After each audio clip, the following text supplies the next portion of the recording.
Hello guys, magandang araw sa inyong lahat. Welcome back sa aking YouTube channel. So ngayon guys, meron akong gagawin na TV, Samsung. Ayan guys. Ito ay 55 inches na Smart TV.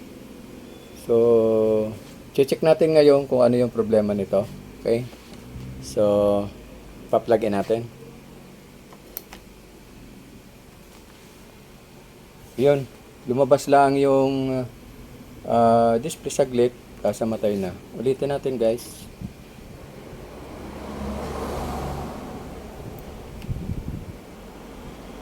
Ayun. Lumabas yung vertical lines ng maliliit. Tapos wala na. Tingnan natin kung may backlight. Yun. Lumalabas yung display. Tapos nagbi-blink siya, oh. Yun. Nagsha-shutdown siya, guys.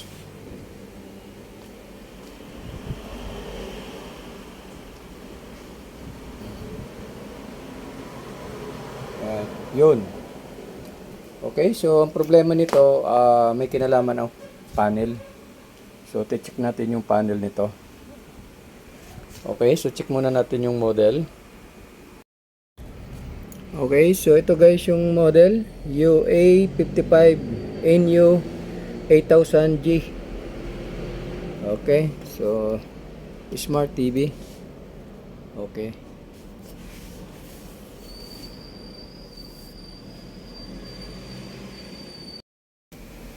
So ito guys ay scrollless.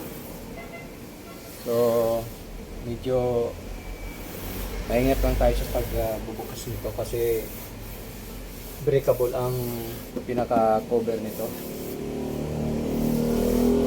Madali mabasag. Okay.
Okay, so guys, nabuksan na natin yung unit. So ito guys yung power supply, then main board, then mayroon itong dalawang ribbon left and right. Okay, so napansin ko lang guys, meron siyang lumubong capacitor dito sa power supply. Ito, yan. Okay. So dahil namamatay siya nagsa-shutdown siya, gawin natin, palitan muna natin itong mga capacitor. Bali 4 papalitan natin. Okay.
Ang value nito ay 470 microfarad by 25 volts.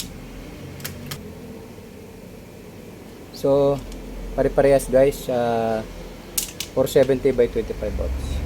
Okay?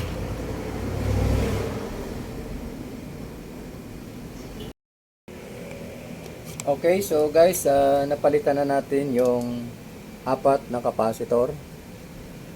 Yan. Yan pinalitan natin.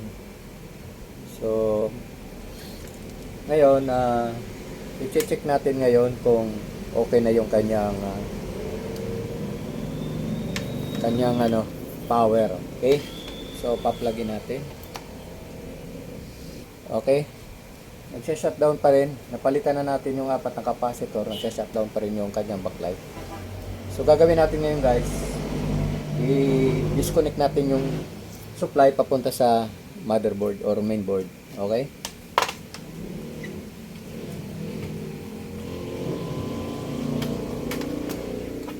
So, wala na siyang pumapasok ng voltahe sa mainboard. So, plug-in natin. So, yun guys, hindi na namamatay yung kanyang backlight. Ibig sabihin, buo tong power supply. Good. So, check natin dito sa mainboard. Okay. So, pa-plugin natin ito. Lalagay ulit natin yung wire. Then, ihahang natin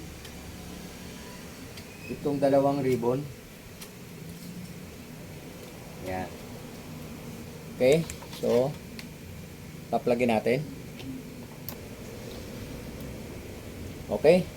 Napansin nyo guys, hindi na siya namamatay.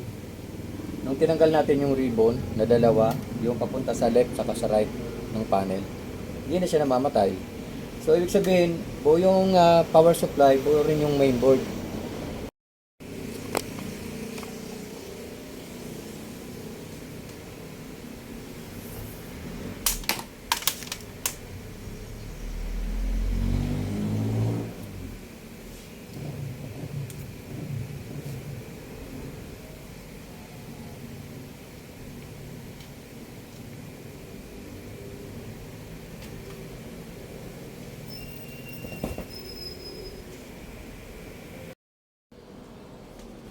Okay, so dito ako guys naglagay ng blocking tape.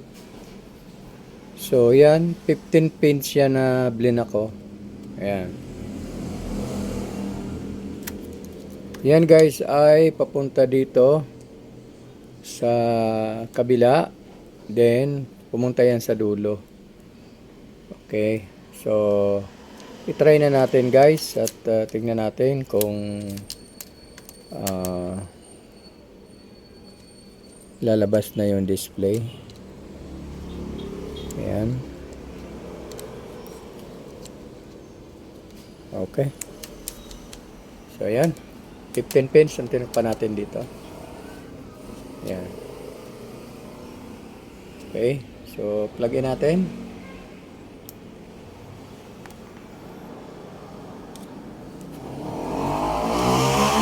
So yan, hindi na siya namamatay. Yeah. So yan na guys, lumabas na yung display. Yan. Kaya lang dito sa kabila, meron siyang medyo pinong hairlines. Kasi may sunog dito sa dulo. Ayan. Ayan. So, obserbahan ko na lang ito guys kung magbabago pa siya. At titingnan natin ng mga isang oras, obserbahan natin to. Pero okay na siya guys at may display na. So, yun lang ang ating ginawa. Nagpalit tayo ng capacitor. Then, nag-block tayo dito. Kasi itong side ng right side, ito yung may problema. Yung panel, may short sa loob. Kaya ang ginawa natin, nag-plug na lang tayo dito ng 15 pins na papunta dito sa kabila. Okay, so bali tatakpan ko na lang ito guys. Then i-final testing natin. Okay? So ito na guys yung aking ginawa. May picture na siya. Kaso nga lang, meron siyang mga maliliit na vertical hairline. So may problema na kasi yung kanyang cope dito sa baba. Kaya hindi na natin matanggal itong mga maliliit na guhit. Yan. Bandang gitna lang naman ang meron. Okay, so yan guys, okay na siya. Pwede na sigurong obserbahan natin at titingnan natin kung di na siya magbabago. Okay guys, ay maraming salamat sa inyong panonood.